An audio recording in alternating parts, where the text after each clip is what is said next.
When Howard Schultz was just 7 years old, his father suffered a devastating accident.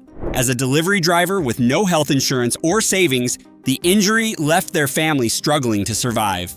That moment shaped Howard's future. He promised himself that one day he would build a company where employees were treated with dignity. Decades later, that promise would help turn a small coffee bean store into a global empire. But before Starbucks became the giant it is today, it was just a single shop in Seattle.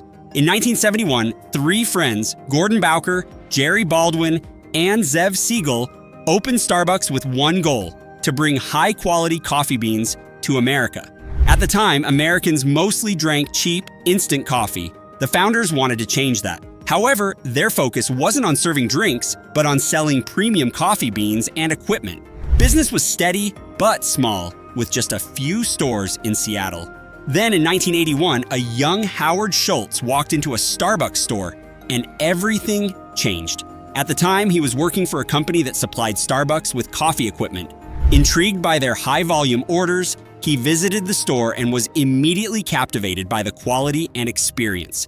He saw potential far beyond selling beans.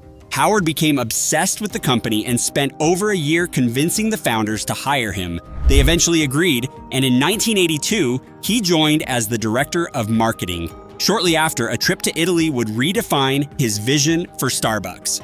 In Milan, Howard noticed that Italian cafes were more than just places to drink coffee. They were social hubs where people gathered, worked, and connected. He saw baristas greeting customers by name, crafting each cup with care. Coffee wasn't just a drink, it was an experience. Howard rushed back to Seattle, eager to bring this concept to Starbucks. But when he pitched the idea of serving espresso drinks in their stores, the founders rejected it.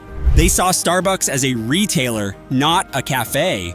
Frustrated but determined, Howard left the company in 1985 and started his own coffee shop, Il Giornale, inspired by the Italian espresso culture. Launching the business wasn't easy. He pitched his idea to 242 investors, and 217 turned him down.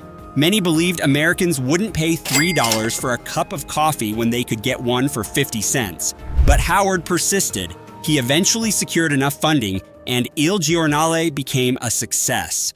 Then in 1987, fate intervened. The original Starbucks founders decided to sell the company.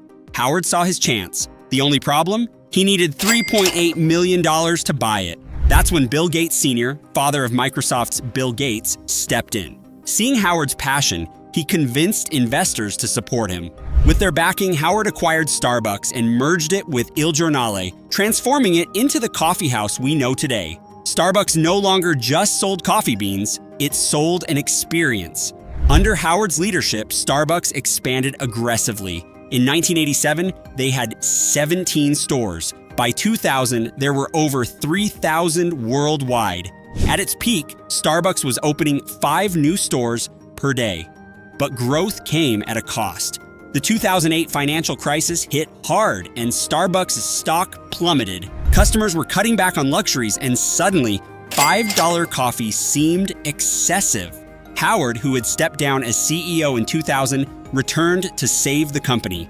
His strategy? Go back to basics. He shut down every Starbucks in the US for a day to retrain 100,000 baristas on making the perfect espresso. By refocusing on quality and customer experience, he turned things around, leading Starbucks to a 143% increase in growth the following year.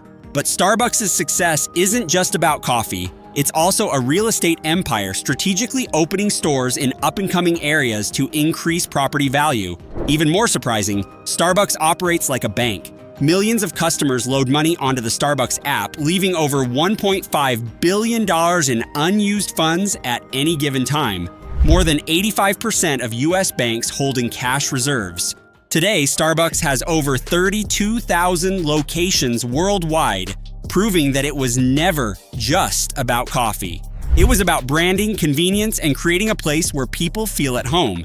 And to think, it all started with a man who refused to take no for an answer.